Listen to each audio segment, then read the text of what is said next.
I have every expectation that this is going to be a conversation. I don't know really what position each of you hold. I doubt you're all doing case management just clearly. You may have administrative parts of your roles. You may have just all different kinds of roles in doing case management. So I'm not going to assume anything. So I've prepared the materials as pretty basic, knowing that there are a lot of new people coming into the programs to work as case managers and in other roles. So I really am going to rely on this to be conversational when we have the conversation bits, so I can hear from you and kind of shape how this session proceeds. So please join me in doing this over the next hour and a half or so. So some of the things that we're going to cover today are, what is permanent supportive housing? Like, why is permanent supportive housing a designation at all? And that is a HUD designation, but kind of has become more of a general term that we use for when we work in housing with people who are among the most vulnerable or chronically homeless. We call them people who have been homeless the longest amount of time and have some of the highest level of different vulnerabilities. We're going to talk about basic case management for vulnerable neighbors. I know this is a series, as Megan just kind of laid out, and you're going to learn all of the deep dives over the course of the series. So we're going to be basic here. We're going to talk about some of the objectives of housing case management. Why are you there? Who are you in the picture, and what are your goals, and then what are your neighbors' goals? I'm going to say neighbors because I think that's what you all say in Dallas. You call the people that you're working with, the clients, your neighbors. Is that true in this group of people? Many of the agencies in Dallas do call them neighbors. I don't know if that's actually consistently used across all of our agencies. Okay, thanks for that. I might call them clients. I might call them participants. I might call them neighbors, because those are all terms that I've used in the past. So I appreciate that. We'll talk about the phases of case management, sort of the ebb and flow of how a relationship really goes over time, and some other solid practices for case management and permanent supportive housing. Next slide, Megan. Oh, wait, but I don't want it to start yet. So can you make it not start? Okay.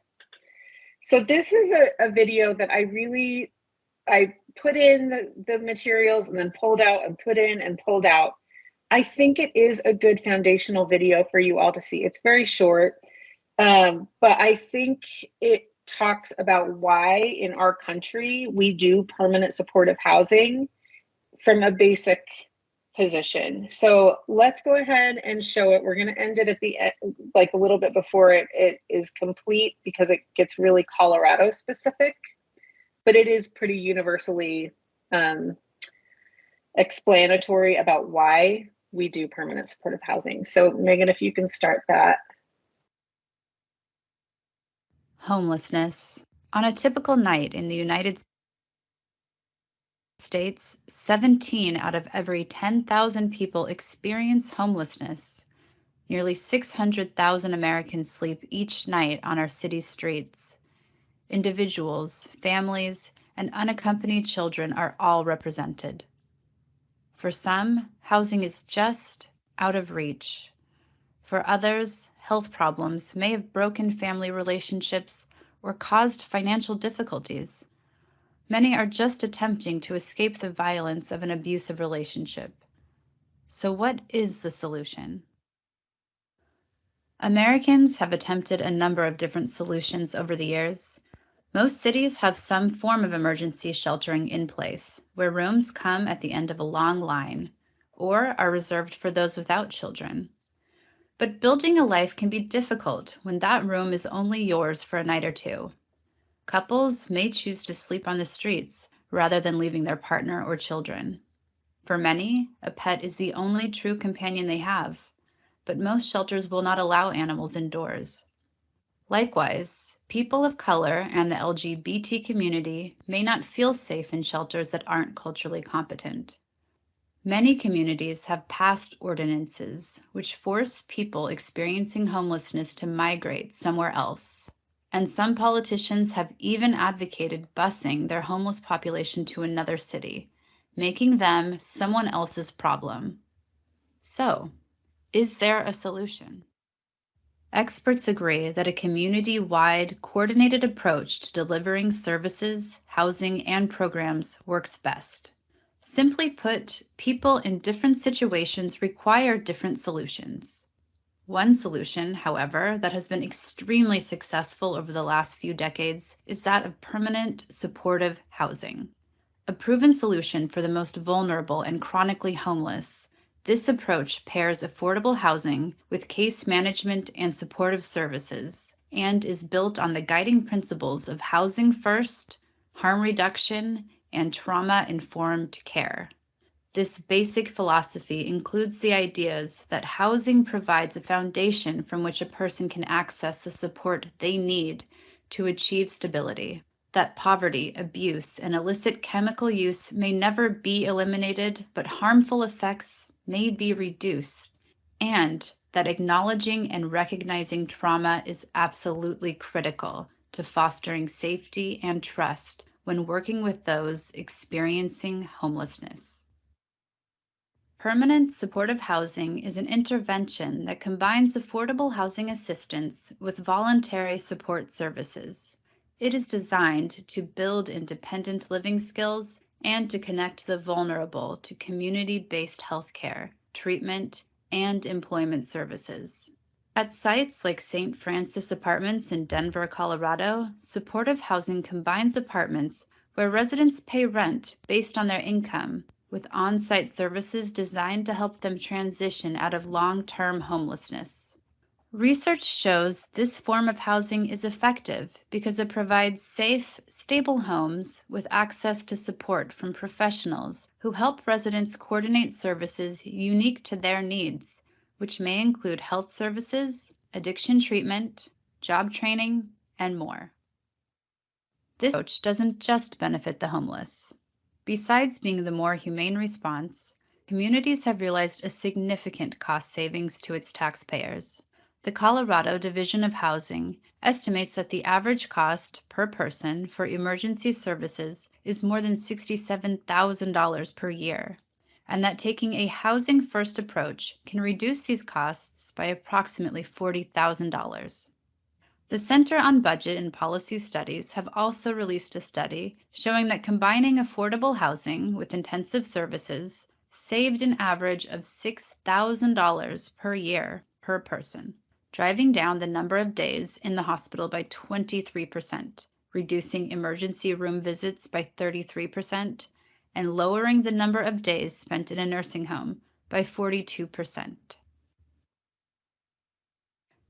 This is Ken. Ken sustained a head injury when he slipped on the ice a few years ago. The tremors which affect his balance also make it difficult to sustain employment.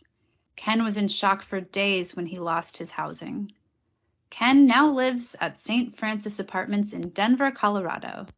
This 50-unit facility for transitioning men and women out of homelessness also provides case management that connects residents to resources like healthcare and substance abuse treatment. Ken is thankful every day for his new home. He's thankful for the new community. He enjoys being kind to others and treating people right. He now has a place for his books, and he never closes the window that faces the mountain sunrises. But most of all, he's grateful just to feel safe again, to be able to sleep without fear. If you'd like more information. Okay, thanks. So in that video, it starts talking about some of the cost effectiveness parts of permanent supportive housing.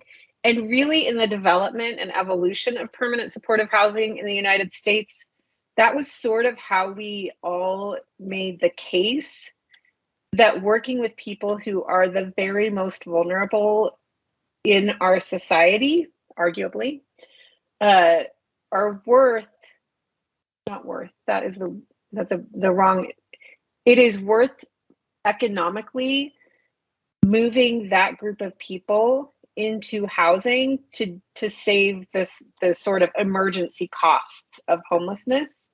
So I kept the Colorado parts in. Communities across the country have made those cost analyses. And I'm sure that in Dallas, it's a little bit different, but I kept it in just so you can see that that's how we've made the case. So I hope that, especially if you're new to this field, that video sort of just gives a little, it's a cartoonish description of PSH, obviously, and it was a cartoon, but it kind of lays some of those foundations. So I think some of you or many of you on the call have done case management in the past. I don't know that you've all done permanent supportive housing case management with people who are sort of designated as the most vulnerable or the most chronically homeless. So can we talk for a moment about what the differences are between PSH populations and other populations? Does anybody have anything, any perspectives on those two groups of people, and can you share if you've done both types of case management or just have thoughts?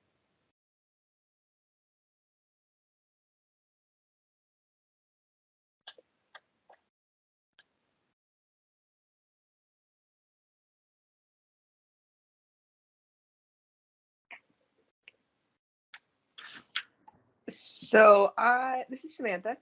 I'll jump in. Well, let me preface with I have not been a case manager for either rapid rehousing or PSH, but my understanding of like the differences within the populations is PSH is really targeted and intended for the households that, you know, there are two like kind of major components. There's the permanent financial assistance and the permanent wraparound case management for individuals who, without that case management attached, could not sustain the voucher, right? Or the subsidy, meaning they need that case management attached, wrapped around them in order to sustain that subsidy and stay housed on the subsidy side.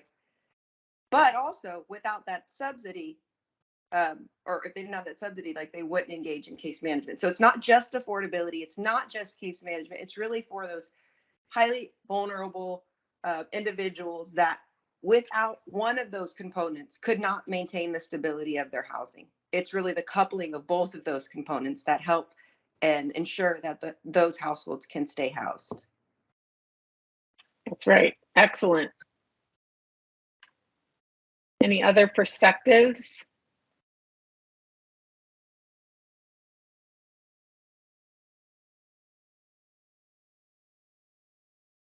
Are there people who have done both types of case management, or that you're moving directly from maybe a rapid rehousing DIRTR program to this EHV permanent supportive housing program?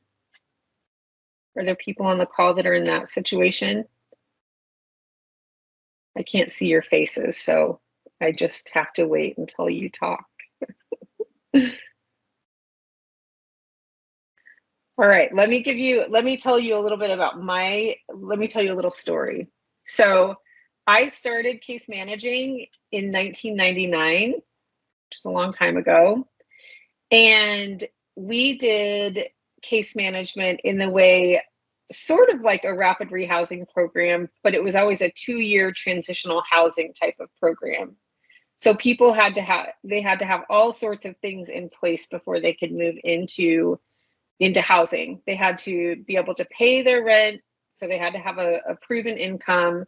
They had to be able to pay utilities, pay any utility debt off, be sort of away from any kind of domestic violence or criminal activity and prove that, all of those kinds of things. They had to jump through a bunch of hoops before they could move into housing. And we still have programs like that in our systems. In 2007, there was a sort of national spark that said, we've got to do something different. We are making people jump through too many hoops. They can't stabilize when they are in the chaos of homelessness.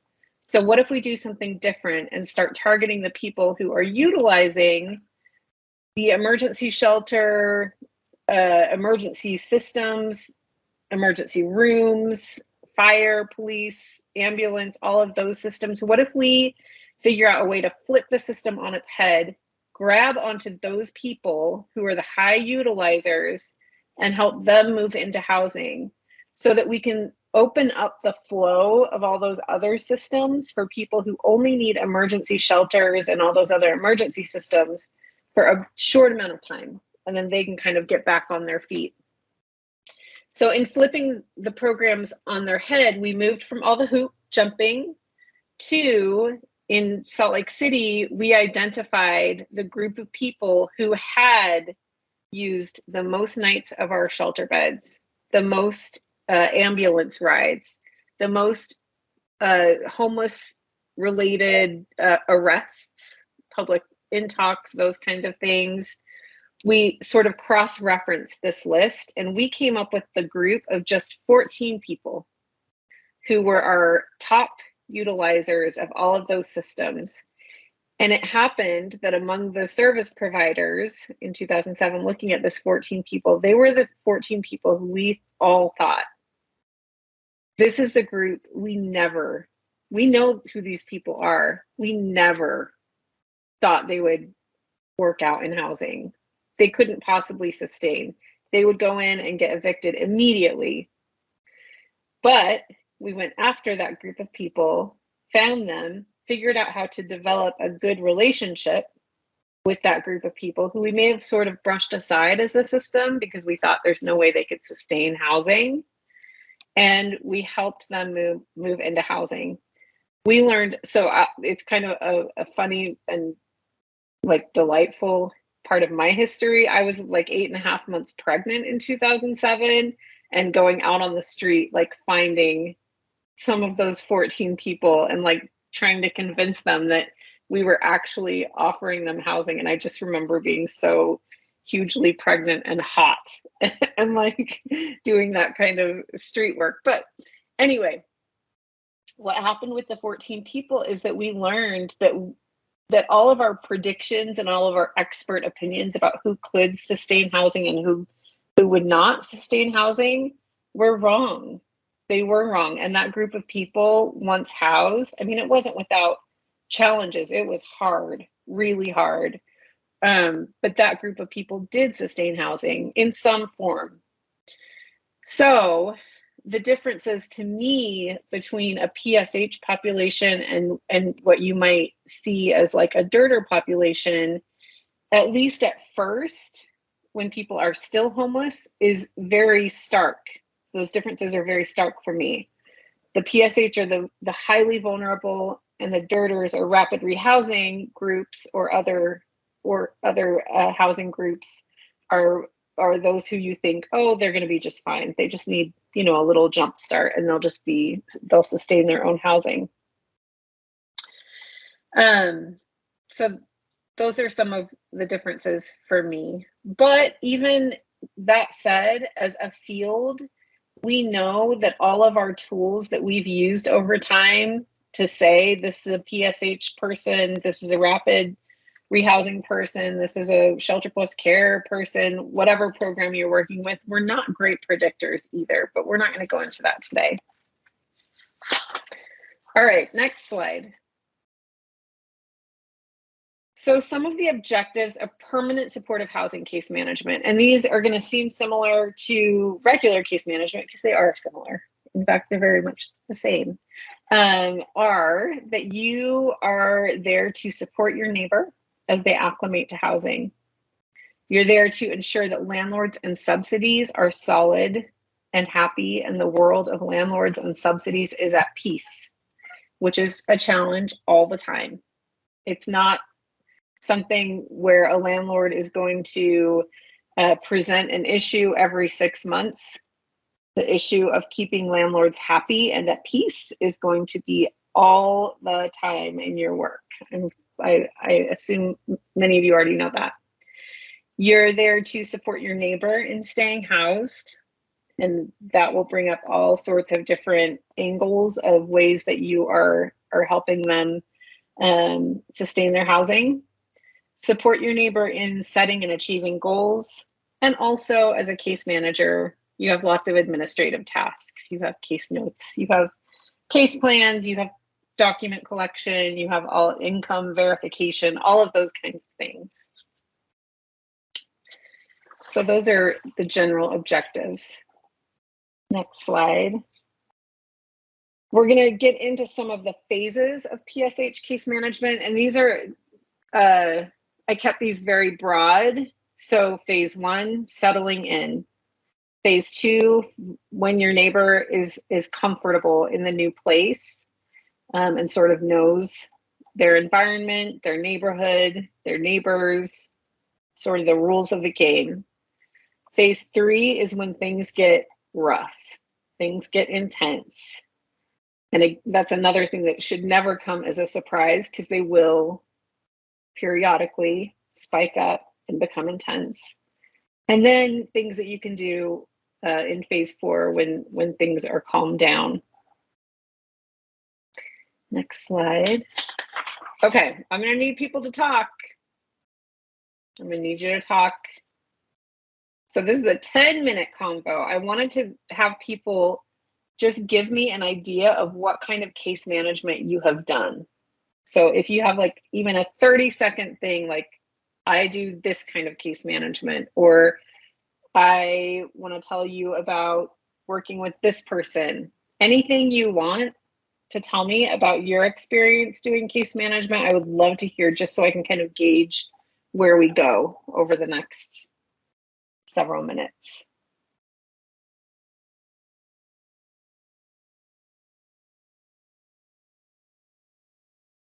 I'm pretty new. I'm pretty new to case management. I have experience doing intake at MHMR's jail diversion center. I also work there.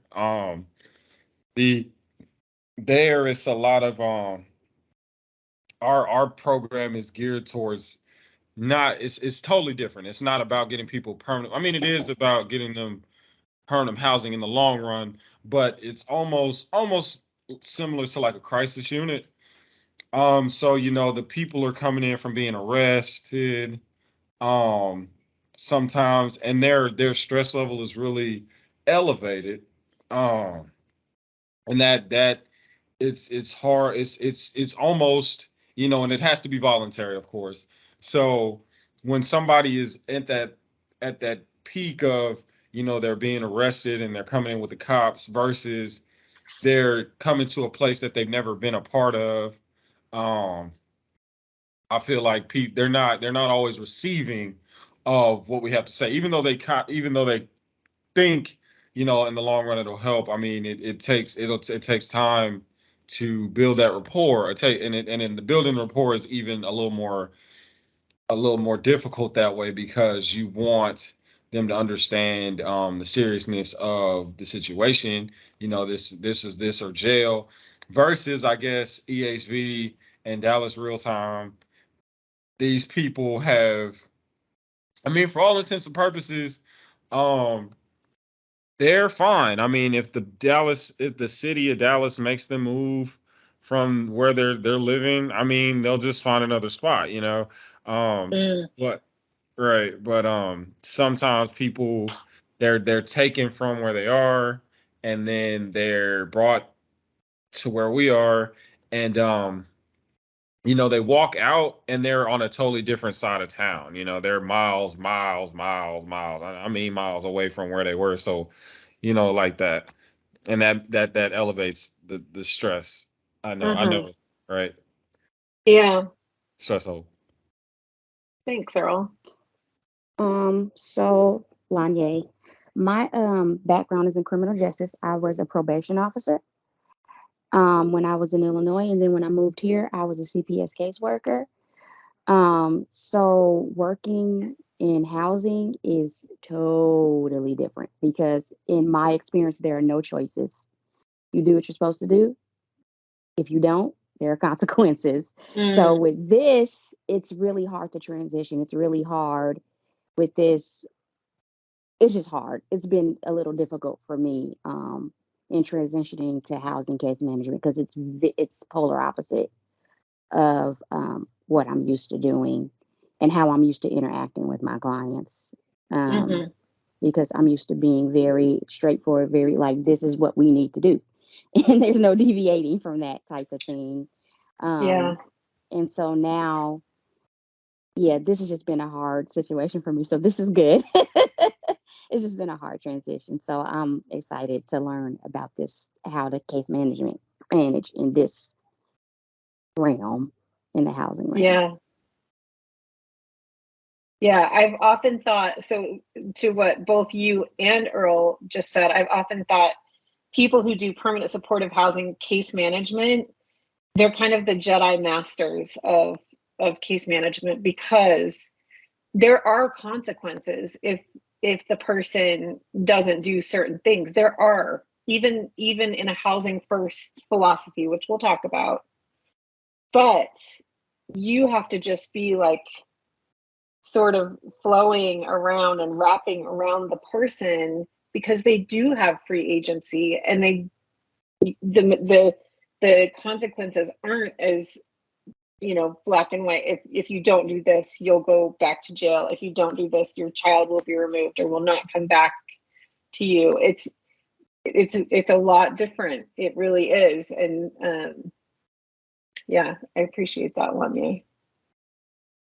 Anybody else want to share about case management? Like, have any of you had a really great connection with a person that you've worked with, or what's something even this early on in the EHB program that you've had to try to problem solve and you've had success with it or not success with it already this early? Any of those kinds of situations?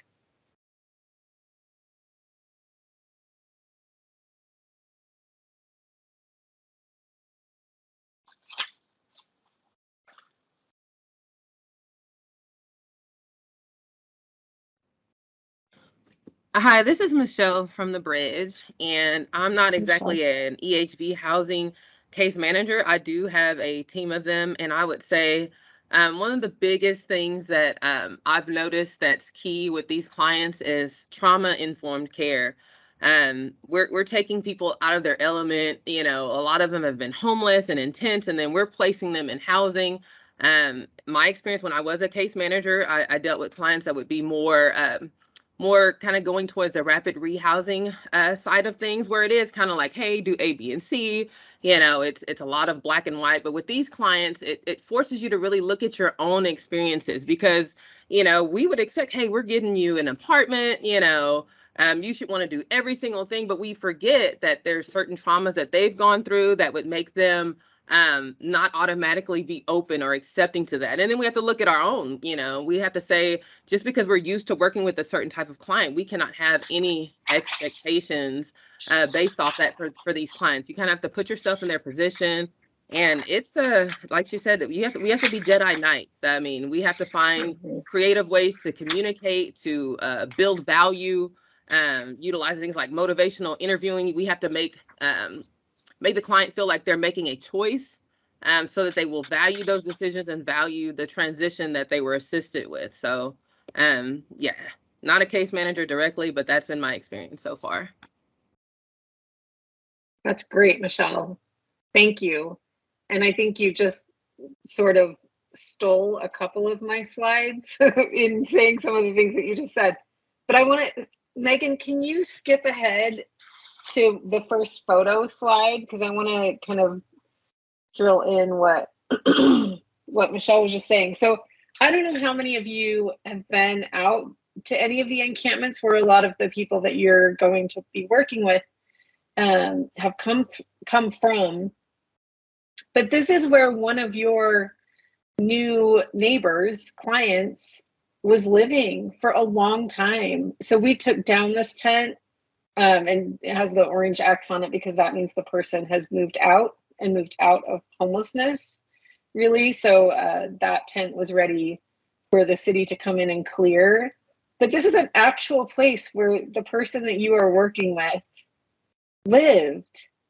And it looks even worse than normal because there had been a storm. So it has this big kind of lake all around the tent. But I wanted to show these pictures in case you haven't seen them.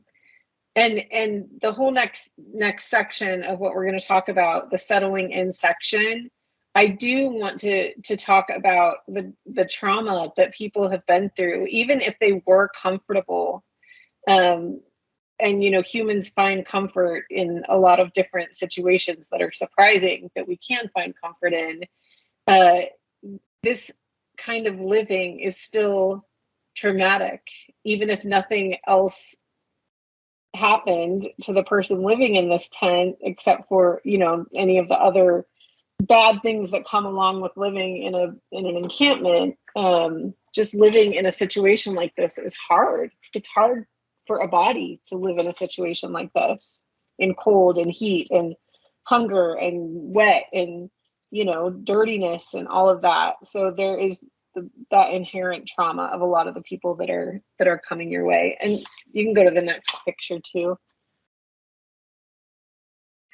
So this is just another whole area where somebody was living, and we were moving them out that day. You can see the OHS staff out in the field starting to pack up things.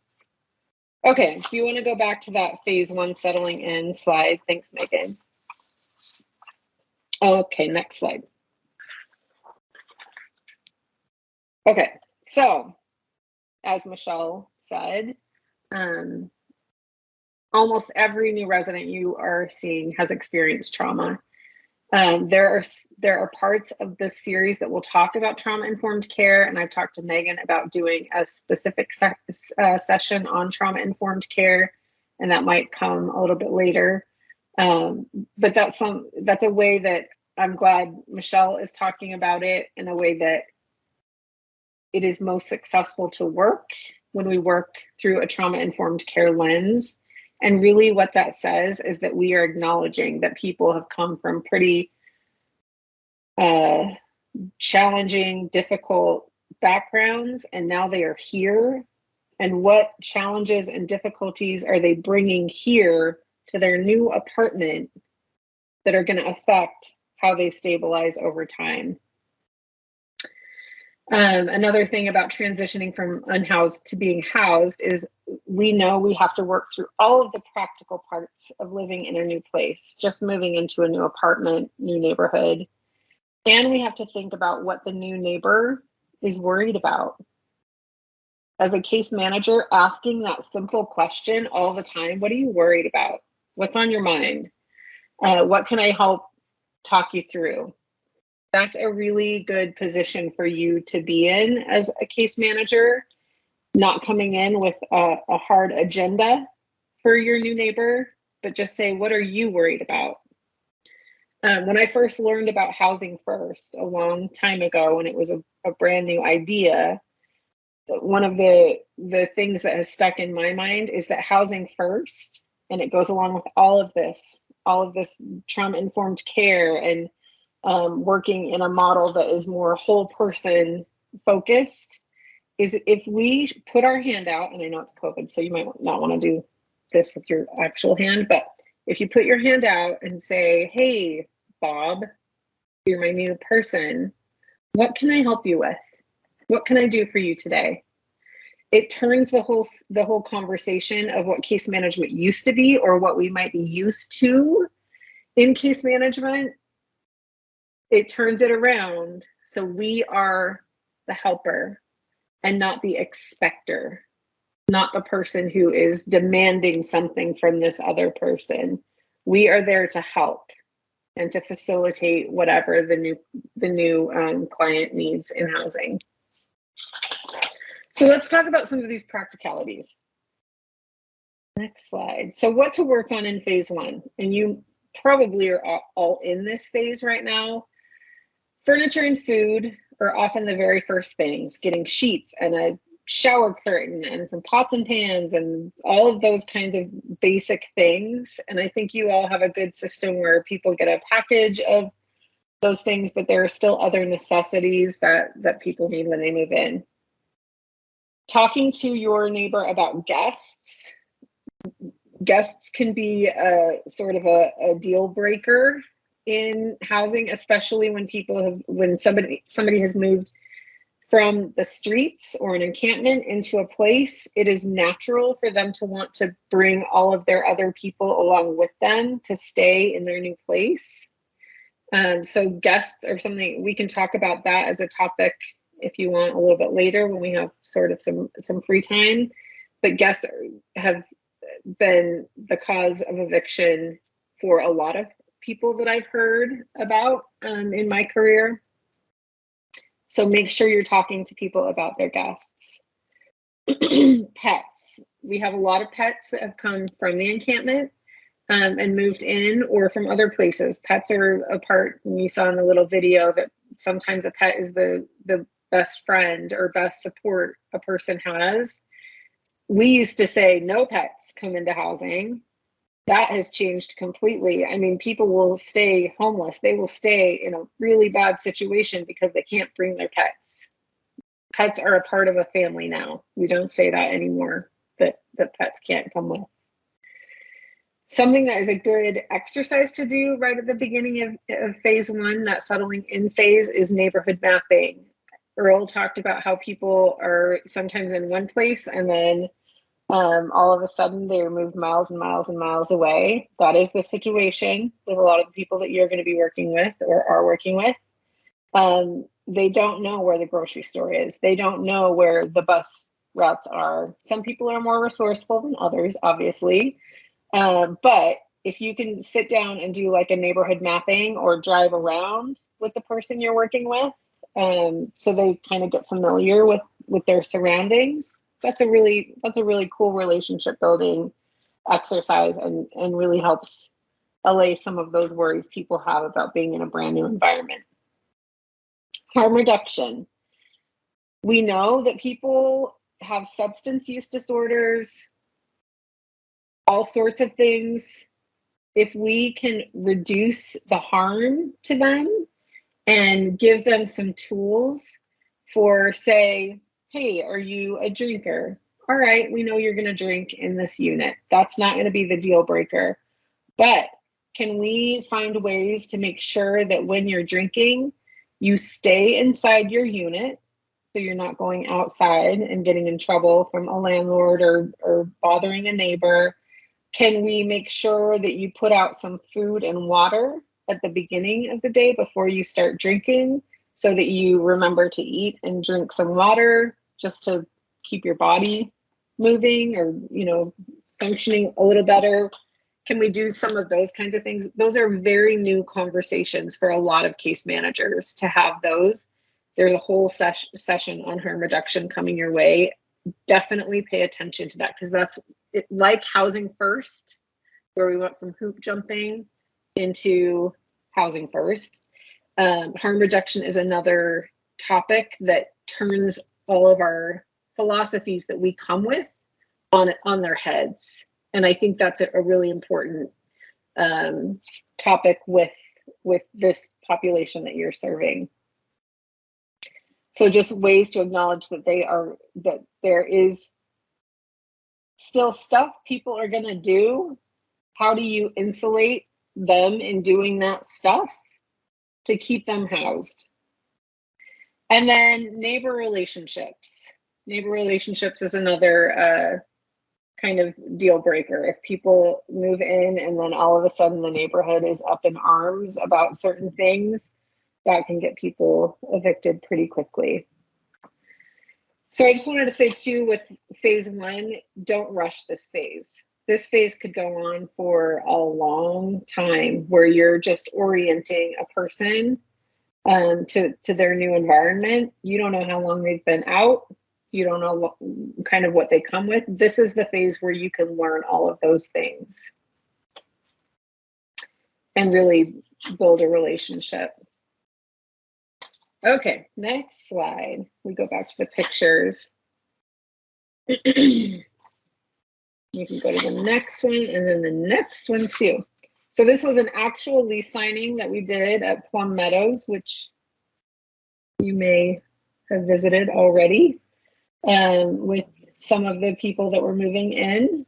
I just wanted to show that they moved from the tent to this lease signing in this nice office. All right, let's go to phase 2. What I called it setting norms and goals. So a lot of you may have come to case management thinking, I need to set up goals. I'm going to know sort of what things I want people to work on. But we're going to talk in this session or in this section about how to do that a little bit more smoothly and in that Jedi Master sort of way, where you are co-setting goals with your neighbors, and it is not your agenda. So that's phase 2. I want to acknowledge too that since phase 1 is not rushed and it can go for years where you're helping someone settle in, phase 2 can start coming into phase 1. So you are setting goals even if somebody is not completely settled into their place or their new environment. So I'm going to skip this slide for now. I think we have good time. I'm going to skip it. Okay, so who are you in this relationship? You are your neighbor's person. A lot of people have burned bridges. A lot of people don't have family or other supports or a church or those kinds of people around them. We've also sort of, this is not a nice, the best way to say this, but kind of plucked a person out of this place that they had become comfortable, whether it was the streets or a shelter or an encampment. We plucked them out of that situation and put them into a brand new place, miles and miles from where they are comfortable. And now you are their lifeline. That's who you are in this relationship. They'll get to know neighbors. They might recognize a person who they knew from here or there, but really, you're the lifeline. You're the resource person. You're who your neighbor will call when they need something. That's who you are. Your role is to provide support and connections as your neighbor stabilizes. We talked a little bit about that for phase 1. It continues. And as with any relationship, your connection will change over time. There will be times when you'll be really frustrated. There will be times when you feel like you need to see your client every single day, maybe multiple times a day. There will be times when you think, oh, I don't need to be so involved in this person's life. Those things will change over time. But really, your job is to be that neighbor's person, keep them housed in whatever creative way you can. One of the best ways, I think, is if you all as case managers get very familiar with every resource in your community, like what little tiny agency does what little tiny thing that your neighbor might need, or how can you help someone get through a big process like accessing Social Security for disability payments. Like, the more resources the more effective you'll be as a case manager. Next slide. Also in the phase 2 realm, you'll be setting up norms between the case manager and the neighbor. So these are ways that you'll probably develop most of these norms during phase 1 as people are settling in, but you can kind of formalize them in phase 2. And I don't know when you all are required to set up case plans. You might be required to do that administratively right from the beginning. So setting up norms between the two of you and how you do the case management is something that you can sort of nailed down when you do it in the formal way and write a case plan. But really, you really have to listen to what your neighbor is saying. What do they want to get out of this? If you go in and a neighbor is saying, you know, I don't think this is going to last. I hate this house. My neighbor's an asshole, whatever. If they're saying those things right at the beginning, you're going to respond in a way that you might not respond if the person is like, I am so scared I'm going to lose this house. How can I don't know, how can I make sure I have the money to pay my rent next month? Those kinds of things. Really listen to what the person is saying. Don't you come at them with a hard agenda. Make sure that these norms and this goal setting is something that you both are arriving at together. Ask probing questions. If you ask a lot of questions, you can get so much more information than if you come in with a script. That's pretty obvious, but definitely ask a lot of questions. Set up a regular time to meet, and you can do that expecting that your neighbor might not meet that time, but it's an okay thing to expect that. To say we're gonna meet every Tuesday on your front stairs. That's okay. And then we'll talk a little bit more about this, but so you get a look at the unit, you can say we'll meet on your stairs, and then I'll take a peek in your unit just to make sure everything's working okay and you have what you need, and then that'll be our meeting time. That's a good thing to set up as a norm. So you set your expectations, ask your neighbor their expectations, and then write them down. And that really is what a case plan is. Next slide. You might be able to hear one of my dogs snoring behind me. Can you guys hear that? Okay, good. All right, does anybody have any other ideas about norms or sort of expectations between both of you that you'd like to talk through?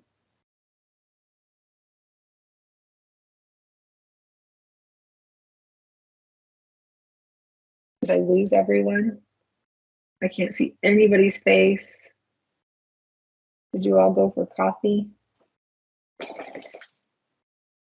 When you say norms, do you mean like in the sense that they need to the stuff that they normally would have to do to maintain their living space, and what we should expect? Well, not necessarily expectations, but you know, things we would want to put into their ear about, you know, you can't. There's a curfew. Don't be outside loitering late at night too often. Having, like with the pets, you know, make sure to pick your poop up after, you know, things like that. Is that what norms you mean? So yes, and the norms between the two of you. So as your neighbor's person, as their case manager, how do you want your relationship to go with the new client? And that's something that it's going to change over time, right? Like when you first meet a person, you're like, hey, do you want to have a coffee? Sure, I'll meet you at 10. That's a norm. You both meet at 10. And then during the coffee, you kind of talk about these things and other things you don't really want to talk about. Those are norms. So it's kind of like, it's a little abstract, but then the normal things that you would want to have in the relationship between you and your client, and then their norms about how they are going to live in this unit. So the things that Earl, you're talking about more specifically, like cleaning up after your animal or curfew. So all of those things.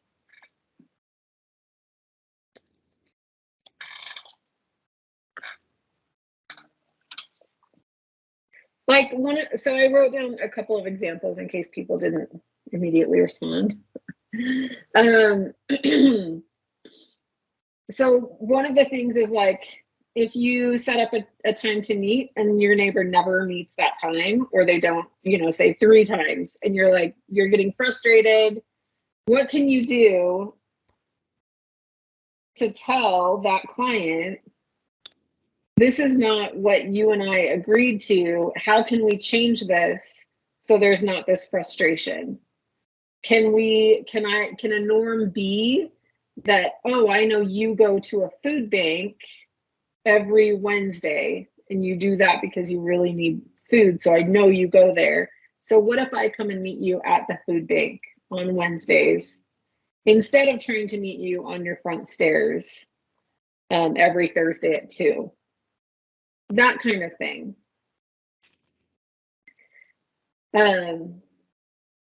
I guess as I'm talking through that part of it, I want you all to know that in permanent supportive housing case management, and with a population that may not be as cut and dry, I guess, or as they are more vulnerable, they may have more challenges.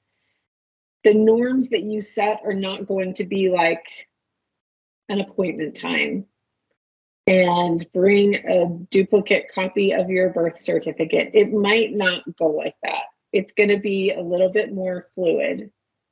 So setting up norms is going to be a more creative process. And that's normal. That is a normal norm, that things have to be more creative and more fluid. All right, let's go to goal and agenda setting. So with goals and agenda setting, you can think about this as a case plan. Yeah. You want, oh, I think Earl, I think you need to mute yourself. I think that's you still. Okay, good. You want to make sure that your goals are shared between the 2 of you. We've talked about that. Having a case plan as standard is probably required for your program. I'm sure it is required for your program. And it's also really helpful. Even if you think that, you're writing a case plan and your person's never going to look at it again, write it down, stick it to their fridge, put it on their coffee table, so they at least have it and can understand what the expectations are. And then revisit case plan goals all the time. With a population that is more vulnerable, your case plan goals are going to change more often than in other populations. They are going to change and be fluid. So next slide, I'm not going to go into the 5-minute convo, but I'll just give some examples. So what are some good examples of case plan goals with people who are in permanent supportive housing? And these kind of span all the different settling in phases, setting up the norms and expectations phases, all the phases of case management that you'll find. But finding and understanding how to utilize a food bank, that's a really good thing to have on a case plan. People might not know that. Or how do you get food stamps, if food stamps are something people can access or be eligible for? I'm not sure if you have individual adult food stamps in Texas. Moving forward on a Social Security application, I think you have SOAR case managers in Dallas, and if that's not a familiar thing, find out what SOAR is. SOAR is like the magical case management process for helping people get approved for Social Security disability quickly, and I know that's something you do have in Dallas. Another thing that might be on a case plan is reconnecting with a family member. Finding those new connections now that a person is housed and not living on the streets is a really good way to start helping them build a new community and a new sort of solid life, that, family, a new solid family. Taking good care of a pet. People have brought up pets a couple times. People who have pets with them at this point, they have fought to keep those pets. and they'll want to have good tools to be good pet owners. So that's a great case plan goal. Paying rent each month. This is a little more administrative case plan goal, and we're going to do a little deep dive into paying rent and just all sorts of things. So a case plan doesn't have to be get a job. It doesn't have to be, increase your income or meet with a behavioral health specialist on the designated time. It's not going to be that clean with this population. It's going to be very creative and sort of all over the board. And you're going to be setting up goals at the level of the person with whom you are working. All right, you want to jump? Okay, let's just talk about safety, because I know this is a big, I have 2 slides right now that kind of go, they're a little fragmented, but I wanted to zero in on these topics. And I know I've heard that safety is a big, I don't want to say concern, but it's something that you all are thinking about, because the population that you're now working with in EHV is a population that does have oftentimes more of a criminal history, an unknown history of different things that you might not know about. You may not have seen a full background check on people. All of those concerns are really valid, and I don't think. Anyway, I'm not gonna go into that. Anyway, they are valid. So to keep yourself safe, I want to urge you not to be afraid. You are this person's person. You are their trusted, resource-focused, forward-moving person. I want you not to be afraid. I also want you to be aware. It's like when you visit a new country or a new neighborhood that you might not be familiar with, you go in with your eyes all over your head. You're watching everything, but you're not afraid. You want to have this new experience in that new place. But you have all of your street sense activated. That's how I think this new situation can be with you too, in serving a person in PSH case management. And I don't think you all know the histories of the people that you're meeting for the first time that are put on your caseload. I'm not sure if that's true. If somebody wants to jump in and tell me what you already know about a person, but if you don't, I'll just keep going. But for safety, the safety conversation, remember that when you go to someone's home, you are going to their home, whether they've lived there for 2 days or they've lived there for 2 years. That's their environment. If you go in, as we've talked about, in a gentle, human to human, I'm here to support you, that's a way better stance than if you go in saying, hello, I'm here from this agency and this is what I want you to do. You can already, just in how I'm saying that, hear how a person might hear you say one of those 2 things, or approach in one of those 2 ways. So remember that you're going into someone's home. Anytime, and I say this in every kind of case management situation, anytime you can go in 2s, that's amazing. I know it's not always possible, and you're probably super strapped and have a big caseload already. So you don't have a lot of extra staff people sitting around that you can grab and take with you. But anytime you can case manage in 2s, I would urge your supervisors to allow that to happen. It's so nice to have a thought partner, or just be able to have somebody on standby. You also will figure out with your client maybe having 2 case managers standing there with 1 client is overwhelming to that client. So you'll figure that out as you develop your relationship.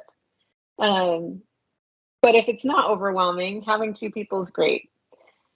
And then I always say to always trust your instincts. If there's a time when you're not feeling safe or you're just not sure, don't second guess yourself. Don't think, oh, I really have to go in and see if this thing is happening in this house. Your supervisors are not going to ever say, you should have gone in there, even though you were really afraid. You really should have gone in there. They're never going to say that. Your supervisors are there to protect you. They worry about you. They worry about people being in the field. They want to know that you're safe. They want to know that your instincts are strong and that you trust your instincts. So I wanted to talk a little bit about this process that we've done in Salt Lake City with populations exactly like this in scattered site, permanent supportive housing, where the ebb and flow of how people are doing changes over time. So with this one program, we started it and then we've kept it going, but we do sort of a grand rounds in the mornings. And this has happened virtually over COVID, but what happens, it's like on a police movie where you see the police chief and all the police that come into the morning shift change meeting, and they're sort of briefed on what's happening out in the field and what they're going to be doing for the day. And the police chief says, okay, I want you 2 officers on this. I want you to go check up on this. It's that same idea. We call it the grand rounds, but where you do a quick rundown of every single client in the program, very quick, and you have to keep it very succinct. So like 30 seconds. Joe is not in a good place. He's having a mental health crisis. His neighbors say he's screaming a lot in the night. Joan is doing really well. She got her meds figured out last week, and she seems to be just quiet and watching a lot of TV in her house, on and on. But you go through very quickly each client, and then your supervisor, or if you have a team lead, or just you can do this as a group of case managers, if there's something happening, like with Joe, you can say, okay, I'm the case manager. I'll go, hey, can you come with me? Can you come with me to back me up? And you kind of arrange your whole schedule for the day in that way, and it changes all the time. It's a really good way to do permanent supportive housing case management because you always feel backed up. You don't always have to do case management in the same way. You always have a thought partner. You might have somebody who lives in an apartment complex across town where your client lives, and you can say to a case manager who you hear is going to that apartment complex, hey, can you take a food box over to my client because I don't need to go there except for giving that client a food box. All of those kinds of things. So I wanted to introduce that idea. If you all want to talk more about how that happens formally, we can. But I think when we implemented that in Salt Lake City, it made everybody feel safe and supported over time. And it just gave a conversation about everything that was happening. It put that conversation in the whole team of case managers' minds and their supervisor, so everyone knew what was happening for a long time or over time. And I think it was a way that people felt totally different about their jobs. All right, and then this is another fragmenty slide, 2 more fragmenty ones. Okay, so paying rent is not paying rent is the kiss of death. This is what people get evicted for. There are a few different deal breakers, like criminal activity, being a neighborhood nuisance, and not paying rent. I would say that paying rent is the one that gets us a lot of the time. With EHV and with people who are zero income, And with the subsidy going for a year or however long, I think it's been determined to be a year at the beginning, you don't have to worry about this so much. But paying rent, I'm tagging on paying utilities to paying rent. So I know with some of the apartments, utilities are included. With others, utilities are not included, and the person is required to pay. It doesn't matter if the person is paying their rent with their income, or if another program is paying the rent or utilities. If you, as the case manager, are not watching that all the time, it will get you. It will get your person. And it's the quickest way a person is evicted from their unit, because it's the quickest way a landlord can post something on a door that says, because you did not pay this thing, and it is so proven and sort of time stamped with receipts of payment, it's the quickest way people get evicted again. So what I suggest here is that you are watching all the time. At every visit, there is a section of your visit, whether it's a formal visit where you're sitting down in a person's living room, or something informal where you see them at the food bank, because that's part of your norms. There is a part where you are talking to them about what payments are coming up, where the money is coming from, really budgeting in a super informal way. You're not sitting down probably with a budget ledger. It's a part of the conversation. I just want to urge you all the time. This is not paying rent and the money parts of keeping somebody housed. It should never be a crisis. It should never be a surprise to you or to your person, because you as a case manager are thinking about it all the time. Thinking about it early each month for the following month. Where's the money coming from? Is the check coming? Did the check come on time? Can I call the landlord and make sure they got their subsidy portion? All of those things are so important, important being woven in to the tight fabric of the case management that you're doing, that they should never be a surprise to you. They're not a thread coming off of this fabric. They are the core parts of what you're doing with case management. Melanie, can I ask a follow-up question? Yeah. So if you're saying you're probably not sitting down with the client with like a budgeting sheet or something, do you have any tools that you like and would recommend to the case managers on the call that they can use even to manage it and track it on their end, even if they're not sitting down with the client to like checklists, you know, like I would with a spreadsheet or something maybe for my budget? Yeah, for sure. And I've seen some really nice, super simple budget tools that people have developed. And if, you know, that might be something that is possible to sit down in a living room with your neighbor and develop. If it's not, you as a case manager can still have that budget sheet sort of on behalf of your client, have it in your folder that you carry around for your client, and you have that information. So I'm happy to dig up some of those simple budget forms to share. But it's a really important reference for you as a case manager to always have that in your mind. So I can dig up some simple tools. I don't even know if they need them. Would you guys use a tool like that? Do you already have something that you're using?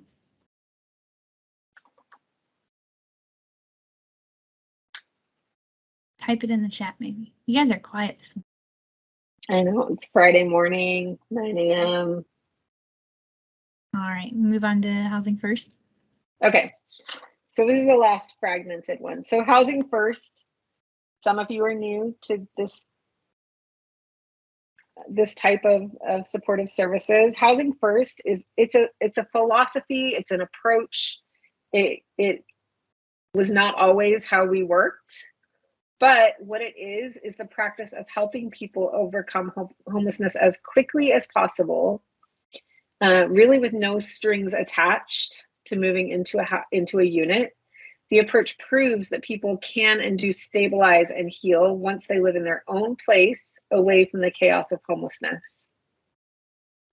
So people talk about housing first. I mean, it really changed everything about how we serve people who are experiencing homelessness in all the ways that I've talked about, like where we're working with people who are very vulnerable, who we never thought would stabilize in housing. So we didn't give them the chance to have housing, and turning those kinds of practices on their heads and saying, hey, what can I do for you to support you?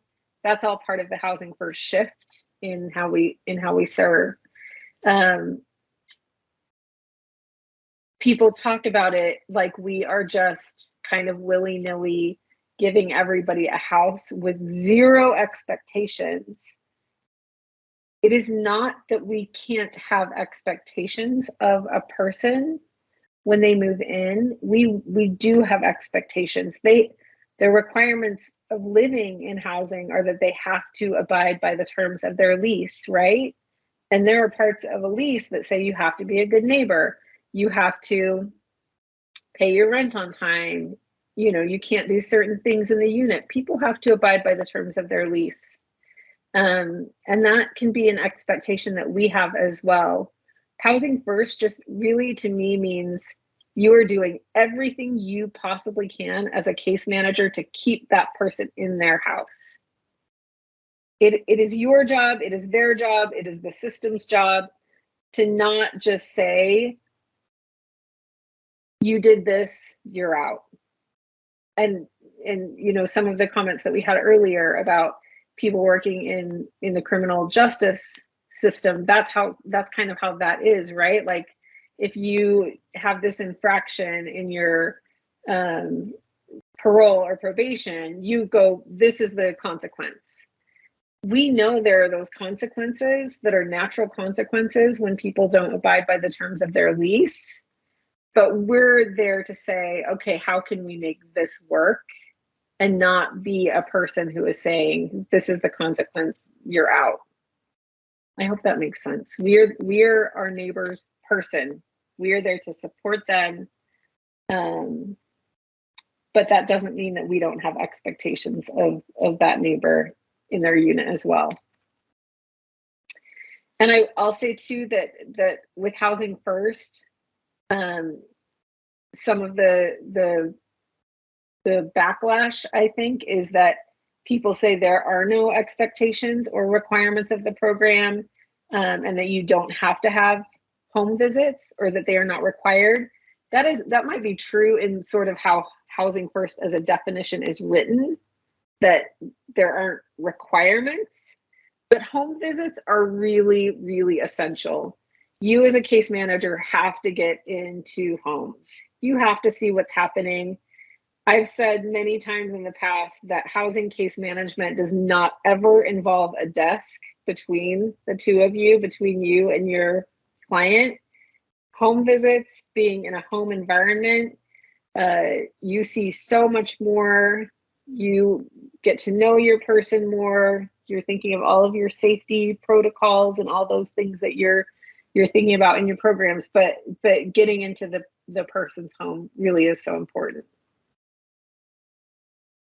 Okay, that's the last fragmenty slide. So we're kind of winding down. Let me do a time check. Okay. So phase 3 of case management is intensity. Like with all of the things that we've talked about, the ebb and flow of all of the case management, intensity will spike. Things will get rough. If you decide to do sort of a grand rounds type of sort of scheduling and assigning yourselves, you'll know when things are getting wild with a particular client. It shouldn't be something that is frustrating to you or to the program. It will happen.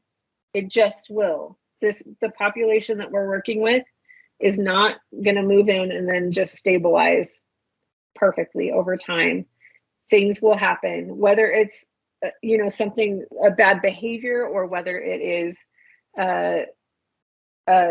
something that is a mental health crisis that can't be helped, things are going to get wild. So don't be surprised. Know who your people are that you can call for help. If you have a team of general case managers doing this work, do you have a behavioral health specialist that you can call upon and say, hey, can you come out with me to see this person? Can you get somebody from Parkland to see your person and do a med check if they're connected with Parkland? Can you get the outreach worker who knew this person really well on the streets for 10 years? Can you call that person to say, hey, this is what's happening with Charlie. Can you come and talk through this with me? I'm new in the relationship with Charlie. All of those things are appropriate, helpful. Know who to call, know who the resources are that can help you. And try not to damage a relationship when things get rough. It's hard, that's a little challenging sometimes, because if somebody's doing something, if they're behaving badly, you kind of want to be a parent, shift into a parent role and say, if you do this, this is going to be your consequence and this will happen.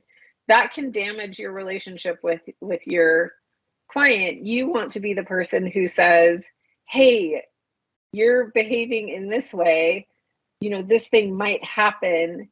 I don't want that to happen to you. What can I do to help you not let that happen? That's sort of the shift in how you're supporting your client. And you also want to be really transparent with your neighbor. If something happens, if somebody has let's just say a behavioral health crisis, and you have to call somebody to come in and talk to your neighbor or take them someplace for some kind of other service, you want to say to your neighbor, this is exactly what's happening. This is why I'm choosing to do this. I know this is really hard, but I can't think of any other way to make this thing go away. Be transparent all the way along. I think that is the best way. We don't want to, be going behind people's backs. I think everyone appreciates that. Everyone in the world appreciates knowing what's happening. Okay, so that is when things get rough. And again, this kind of leans to the safety conversation, but normalize things like working in pairs, working on a team, working with all those partners that can support you and your client. Trusting your instincts. If something feels strange, find out what it is that's strange, and then not just pertaining to safety, but trust your instincts with if your client is just not their normal selves, or something feels off, ask questions, figure out what it is, and then react accordingly. Normalize doing informal case management. And then another sort of side note, but really important, normalize decompression, because things like in the intensity phase, things get hard, really hard for the case manager, really scary sometimes, really sad. Sometimes you can't take yourself away, like out of the situation that you've just experienced. You have to figure out ways to keep yourself as a case manager healthy.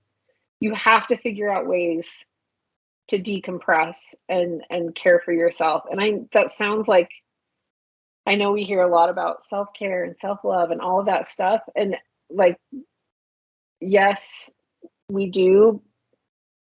And I think all of that stuff is valid. And if you do a lot of yoga and meditation, I'm so glad for you if that's the thing that works. But I've never been a person who does that kind of thing. And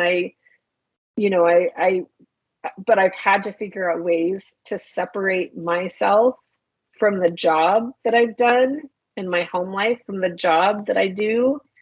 Because if I don't, it just brings that darkness and sadness, and it's homelessness is a hard part of our society.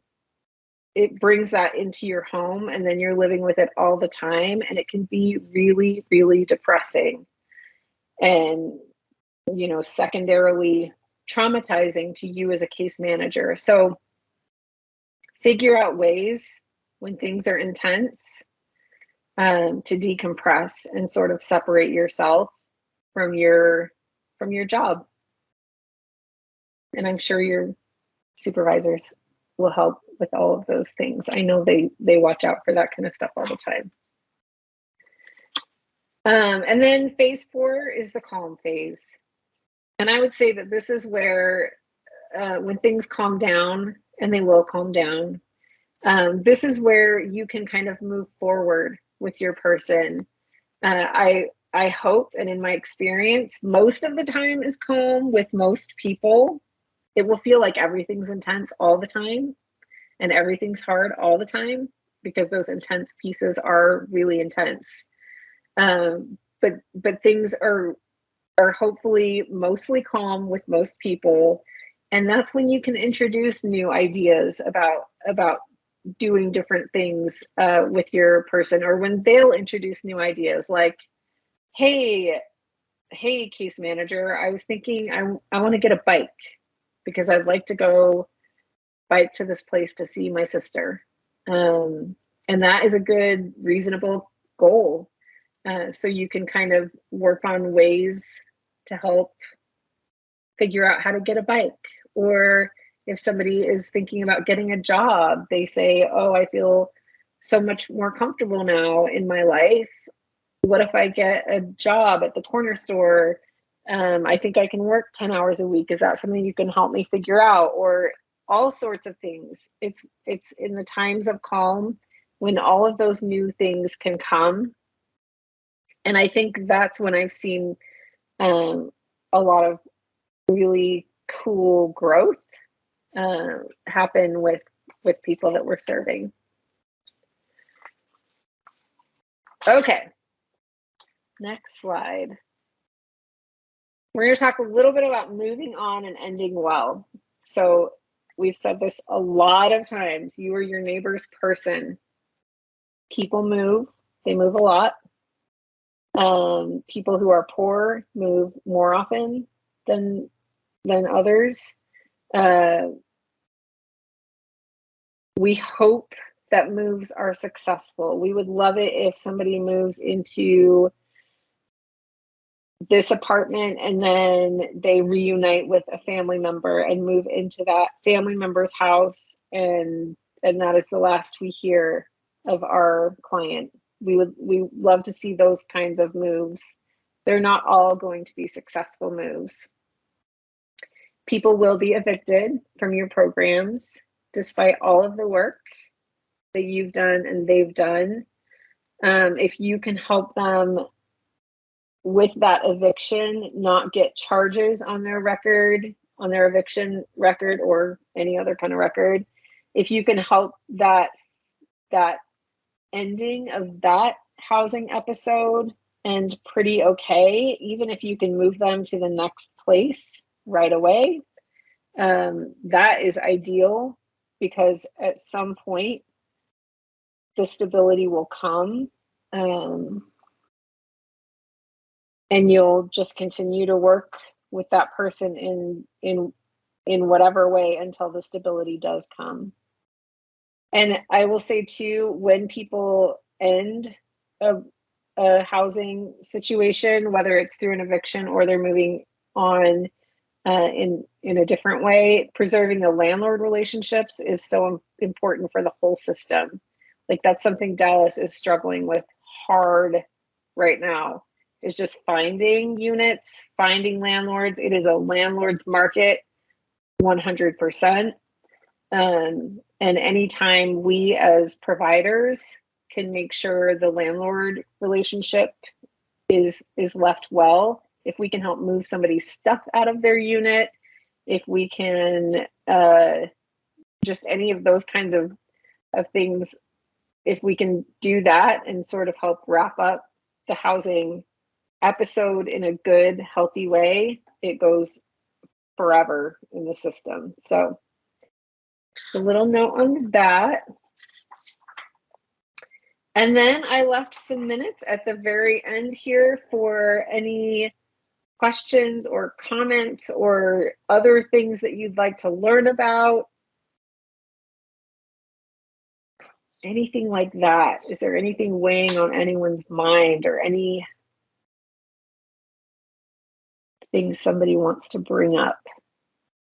In future trainings, are we going to go over, like, we did the HMIS training on client track and stuff like that? Are we going to do some of that? Are you going to demonstrate client track for us? Are you going to do just stuff like that, I guess? Do the notation part. I can speak to that, Earl. This series, we had not planned on including any client track specific. This is more like just case management best practices and case management tools. But I'd love to hear more about what you would want to see in those sessions, and we can definitely try to incorporate either some follow-up conversations for that, or I can point you to some good resources if you have some specific questions, definitely. Yes, ma'am. Yes, ma'am. Thank you for that question. I would love to hear from everyone, even if you don't have questions or if you're feeling a little shy, whether you're comfortable in the chat typing or putting an emoji or putting a GIF in there about how you feel after Melanie's awesome session, because I feel like there was a lot of great information in there. So whether you want to express with words or with an emoji, if that's your thing, at least tell us how you're feeling, even if you're not going to come off of your mic and talk to us. Thank you, Lamia, for your heart.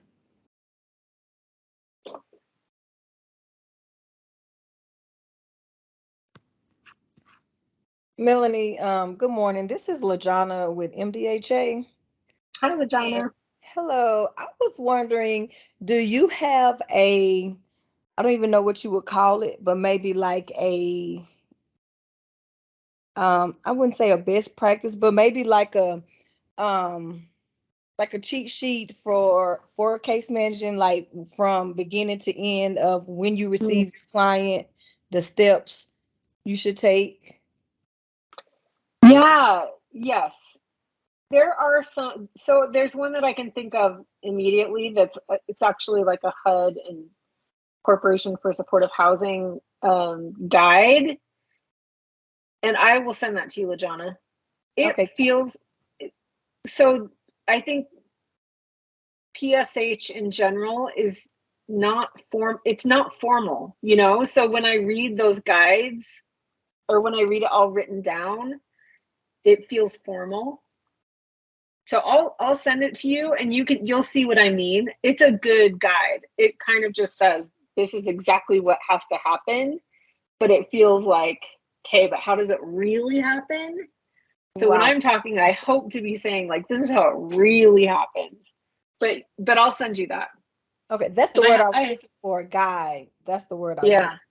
Because, you know, I know every client is different. So just to have even the steps and they can, I don't know, be able to look at it and be like, okay, I've done this. Okay, I need to make sure I do this. Kind of like a checklist. Yeah. I don't know that I've seen the perfect thing, but I'll send you this thing that I'm thinking of right away. Okay. Thank you. You're welcome. And if that's something more people are interested in, Melanie, if you want to send it to me and I can send it out with the slides for, I'll send that out with the slides for today. I'm assuming you're okay with me sending out your slides. I didn't ask, I just assumed. Oh yeah, of course. And so Melanie, when you send it to Megan, that's the only person you need to send to, because I'm not a case manager. So just give it to Megan. I was just going to send it probably to her anyway. So that's great. You don't have to worry about sending it to me. Okay. All right, thanks. All right, well, I really hope even just having the time to sit and think about how PSH case management works and sort of what you signed up to do, I hope it's really helpful. It's, you know, it's one of the most beautiful human relationships that I can imagine is helping someone who is so has been so vulnerable as they kind of come inside and they're able to unravel and able to like start de-traumatizing. And you know, there was the little thing in the silly cartoon we watched at the beginning where it said Ken was so happy to be able to sleep safely. And sleeping safely, I mean, think of how powerful that is, to be able to sleep, have your door locked, you know, not worry about all the things you've been worrying about for so long. It's really beautiful. So I hope that you can find that and just be your person's person. And I hope this session, even as brief as it was, I hope it gave you some time to think through some of those parts of just being a good human, you know?